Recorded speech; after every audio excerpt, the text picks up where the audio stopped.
2000 வருடத்துக்கு முன்னாடி முதல் நூற்றாண்டுல வள்ளுவர் தோன்றி படைப்பு அப்படின்னு ஒண்ணு இருக்குது அப்படின்னா படைப்பாளி என்று ஒருவன் இருக்கிறான் அப்படிங்கறத ஆழமாக நமக்கு உணர்த்தி இருக்கிறார். கற்றதனால் ஆன பயன் என்பொல் வாளறிவன் நற்றால் தொழார் என. நீ படிச்சிருக்க அப்படிங்கிறதுக்கு என்ன அடையாளம் தெரியுமா? என்னை படைத்தவன் ஒருவன் இருக்கிறான் என்று வழிபாடு செய்தால்தான் நீ படித்தவன் அப்படிங்கிறதுக்கு அர்த்தம் அப்படின்னு வள்ளுவ பெருந்தகை 2000 வருஷத்துக்கு முன்னாடி நமக்கு அறிவுறுத்தி இருக்கிறார். அவருக்கு பின்னால் ஒரு 300 வருடம் கழித்து இந்த மண்ணில் தோன்றிய மணிவாசக பெருமான் நம சிவாய வாழ்க, நாதன் தாள் வாழ்க, இமைப்பொழுது மென்னெஞ்சின் நீங்காதான் தாள் வாழ்க. இமைக்கிற நேரத்தில் கூட அவன் எனக்குள்ளே இருந்து போக மறுக்கிறான் என்று ஒரு பக்தியின் மேம்பட்ட நிலையை நமக்கு படம் பிடித்து காட்டினார் வள்ளுவருக்கு பின்னால் 300 ஆண்டுகளுக்கு பின்னால் வந்த மணிவாசக பெருமான். அதற்கப்புறம் ஒரு 400 ஆண்டுகள் கழித்து அப்பர் பெருமான் இந்த மண்ணிலே தோன்றி தேடி கண்டுகொண்டேன் திருமாலோடு நான்முகனும் தேடி தேடனா தேவனை என்னுள்ளே தேடி கண்டுகொண்டேன். இறைவனை நீங்க கோவிலுக்குள்ள தேட வேண்டாம், மனசுக்குள்ள தேடுங்க, அவன் அங்கே குடிகொண்டிருக்கிறான் என்று ஒரு மிகச்சிறந்த ஒரு பக்தி நிலையை நமக்கு எடுத்து காட்டினார். அவர் தோன்றிய காலத்திலேயே வாழ்ந்த அந்த 7ஆம் நூற்றாண்டை சேர்ந்த நம்முடைய சம்பந்த பெருமான் நன்றி உடையானை, தீயது இல்லானை, நரை வெள்ளேறு ஒன்று உடையானை, உமையொரு பாகம் உடையானை, சென்று அடையாத திருவுடையானை, சிராப்பள்ளி குன்று உடையானை கூற என் உள்ளம் குளிருமே என்று பாடினார். இறைவன் கிட்ட என்ன இல்லையா? தீயது இல்லை. நன்று உடையானை, தீயது இல்லானை. இறைவன் கிட்ட எல்லாம் இருக்கு, ஒன்னே ஒண்ணுதான் இல்லை, அது தீமை. அது நம்ம கிட்ட நிறைய இருக்கு. இறைவன் கிட்ட இல்லாதெல்லாம் நம்ம கிட்ட இருக்கு. பாத்தீங்களா ஐயா, எவ்வளவு பெரியவங்க நம்ம.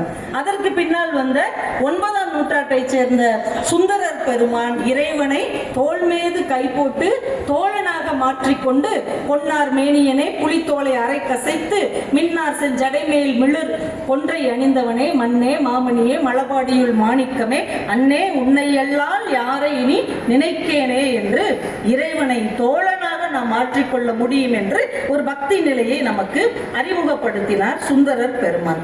அதற்கு பின்னால் 10ஆம் நூற்றாண்டில் பட்டினத்தார் நமக்கு தோன்றினார். அவ்வளவு பெரிய செல்வ செழிப்பில் வாழ்ந்த வணிக குடும்பத்தின் தலைவனாக, வணிகர்களின் தலைவனாக இருந்த பட்டினத்தார் எல்லா செல்வத்தையும் ஒதுக்கிட்டு கட்டின கோவணத்தோட இறங்கி போய் பாறையில் உட்கார்ந்துட்டார்.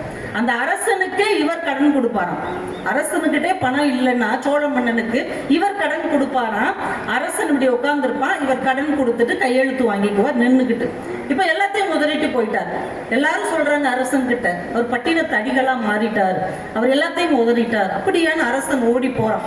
அவர் ஒரு பாறை மேல கோவணத்தோட உட்கார்ந்து இருக்கிறார்.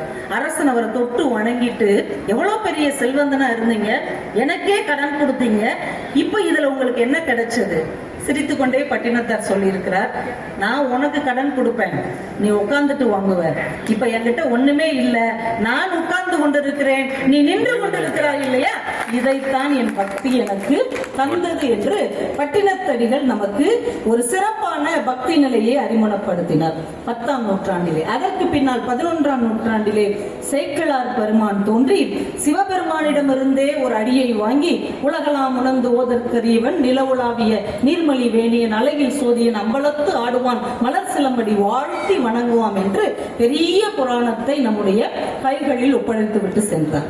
அதற்கு பின்னால் 12ஆம் நூற்றாண்டில் கம்பர் பெருமான் தோன்றி யாரோடும் பகை கொள்ளலன் என்ற பின் போர் ஒடுங்கும் புகழ் ஒடுங்காது என்று ஒற்றுமையையும் நேசத்தையும் கற்றுக் கொடுத்த கம்பனுடைய ராமனுடைய வாழ்க்கையை கம்பன் தன் கைகளில் எடுத்து கம்பராமாயணமாக இந்த தமிழ் உலகத்திற்கு வடித்து தந்தார். 13ஆம் நூற்றாண்டில் மெய்கண்ட தேவர் சிவஞான போதம் தந்து நம்மை இன்னும் கொஞ்சம் உயர்த்தினார். 15ஆம் நூற்றாண்டில் மிகப்பெரிய சூரியனாக இந்த தமிழ் மண்ணின் முருகனின் புகழ் பாடுகிற விடிவெள்ளியாக இந்த அருணை மண்ணில் தோன்றிய நம்முடைய குருநாதர் அருணகிரிநாதர் தோன்றி நாள் என் செய்யும், என்னை தான் என் செய்யும், என்னை நாடி வந்த கோள் என் செய்யும், கொடும் கூற்று என் செய்யும், குமரேசன் இரு பாதமும் சிலமும் சதங்கையும் சந்தை எனக்கு முன்பு தோன்றினேன். எந்த ஒரு கோளும் நம்மளை ஒண்ணும் செய்யாது. எந்த நாளும் ஒன்றும் செய்யாது. ஏன் கூற்றுவன் கூட நம்மை எதுவும் செய்ய முடியாது. அந்த குமரேசனுடைய 2 தாளும் தோளும் 12 தோளையும் நம்ம வணங்கினா நம்மை எதுவும் செய்ய முடியாது என்று ஒரு மிகப்பெரிய திருப்புகழை நம் கைகளில் ஒப்படைத்தார். அதற்கு பின்னால் தாயுமானவர் வந்தார். எல்லோரும் இன்புற்று இருக்க நினைப்பதுவே அல்லாமல் வேறொன்று அறியேன் பராபரமே என்று இந்த தமிழுக்கும் பக்திக்கும் இன்னொரு மாறுபட்ட ஒரு கோணத்தை அறிமுகம் செய்தார். அவருக்கு பின் குமரகுருபரர் முருகன் அருளால் திருச்செந்தூரில் பேச்சு வரப்பட்டு கந்தர் கலிவெண்பா பாடினார். வள்ளலார் அதற்கு பின்னால் வந்தார். அப்பா, நான் 6 உயிருக்கெல்லாம் அன்பு செய்தல் வேண்டும். வரம் வாங்கினா எனக்கு இது வேணும் தானே கேட்போம். எல்லாருக்கும் கொடுக்கிறதுக்கு எனக்கு அன்பை கொடு என்று வள்ளலார் பெருமான் இந்த மண்ணிலே தோன்றி ஒரு பக்தியை உயிர்ப்பித்து காட்டினார். திருச்சுழியிலே அதற்கு பின்னால் ரமணனாக தோன்றி இதே திருவண்ணாமலையில் ரமண மகரிஷியாக தன்னை மாற்றிக்கொண்ட ஒரு அற்புதமான பெருமானையும் நாம் பார்த்தோம். அவருக்கு பின்னால் இன்னும் பல பல சித்தர்கள், ஞானிகள், துறவிகள் தோன்றி வாரியார் சுவாமி வரைக்கும் இந்த சமயம் தன்னை புடம் போட்டு வாழையடி வாழை என்று வந்த திருக்கூட்டமாக நமக்கு இறைவன் தந்த அருளால் இவ்வளவு பெரிய மனிதர்கள் கிடைத்திருக்கிறார்கள். எவ்வளவு கொடுத்து வச்சவங்க பாருங்க. மற்ற எல்லா சமயத்தையும் நீங்க எடுத்துக்கோங்க, அதை தோற்றுவித்தவர் மட்டும்தான் இருப்பார். அவர் கொடுத்த ஒரு சொத்து தான் அந்த பெருமக்களுக்கு இருக்கும். இஸ்லாமியத்தில் எடுத்துக்கிட்டோம்னா குரான் இருக்கும், கிறிஸ்தவத்துல பைபிள் இருக்கும். அதற்கு பின்னால் இவ்வளவு பெரிய மரபு வரவில்லை. ஆனால் இந்த சமயத்தில் இவ்வளவு பெரிய மரபுகள் நம்ம கைகளில் சொத்து சேர்த்து வச்சு தந்த மாதிரி தந்து கொண்டே போயிருக்கிறார்கள். இவ்வளவு பெரிய ஞான மரபில் ரொம்ப முக்கியமானவர் வாக்கிற்கு அருணகிரி, வாழ்விற்கு திருப்புகழ் என்று கொண்டாடப்படக்கூடிய அருணகிரிநாத சுவாமிகள் நமக்கு கிடைத்திருக்கிறார். அவர் தாயுமானவர் பாடும்போது சொல்றார், ஐயா அருணகிரி அப்பா, உன்னை போல் மெய்யா ஓர் சொல் விளம்பினர் யார் என்று தாயுமானவர் சொல்லுகிறார். தாயுமான சுவாமியே மெய்யா ஒரு சொல் சொல்லக்கூடிய ஐயா யாருன்னா அருணகிரி. அவர் அந்த வார்த்தை எப்படி பிரயோகம் பண்ணிருக்கிறார் பாருங்க. ஐயா ஐயாவை பார்க்கும் போது நான் ஐயான்னு தான் கூப்பிடுவேன். அவரு வாமா வாமா என் புள்ளம்மா நீன்னு சொல்லிட்டு அடுத்து என்ன சொல்லுவேன், அப்பா என்னை ஆசீர்வாதம் பண்ணுங்கப்பான்னு சொல்லுவேன் இல்லையா.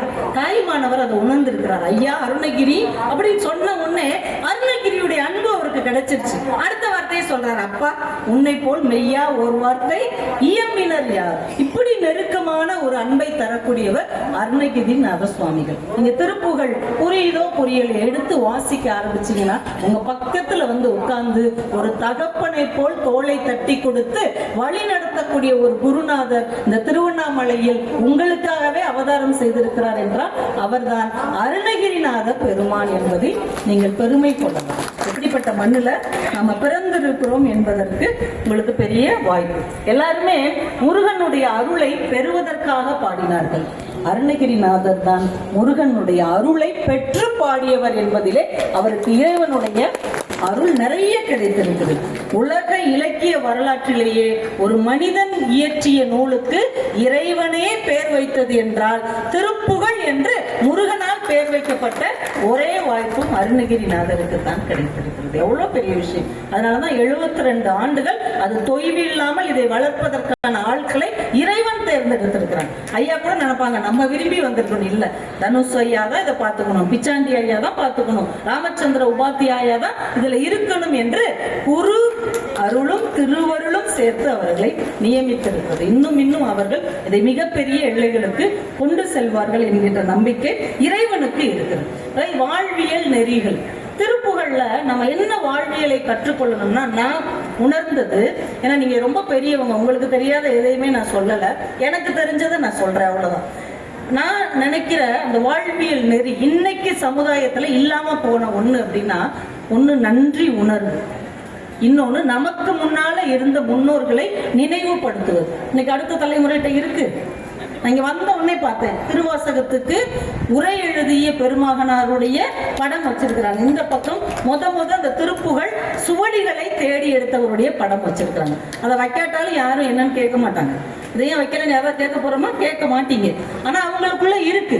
ஏன்னா யார் ஒருத்தர் முன்னோடியாக இருந்து ஒரு விஷயத்தை நமக்கு கற்றுத்தந்தார்களோ அவர்களை நினைவுபடுத்த வேண்டியது நம்முடைய கடமை என்பதை அவர்கள் உணர்ந்திருக்கிறார்கள். அதனாலதான் இறையருள் நிறைய கிடைக்கும். இன்னைக்கு அடுத்த சமுதாயத்துக்கு, அடுத்த தலைமுறைக்கு அதுவே தெரியல. இன்னைக்கு 80வது சுதந்திர தினம்னு சொல்றோம்ல, ஏன் இதை கொண்டாடணும்? நம்ம தான் 80 வருஷம் ஆச்சுல, சும்மா இருக்கலாம்ல. 80 வருடங்களுக்கு முன்னால் நமக்காக அடி அடிக்க, மிதி மிதிக்க, பிடித்தபடி விடாமல் அந்த தேசிய கொடியை பிடித்துக் கொண்டே நமக்காக இறந்து போனார்கள் இல்லையா? அந்த தியாகிகளை இன்றைக்கு நம்ம நினைவு கூற வேண்டும். அப்பதான் இந்த மண்ணுல வாழ்வதற்கு நமக்கு தகுதி இருக்கிறது, உரிமை இருக்கிறது. அந்த நன்றி உணர்வு வேணும் இல்லை?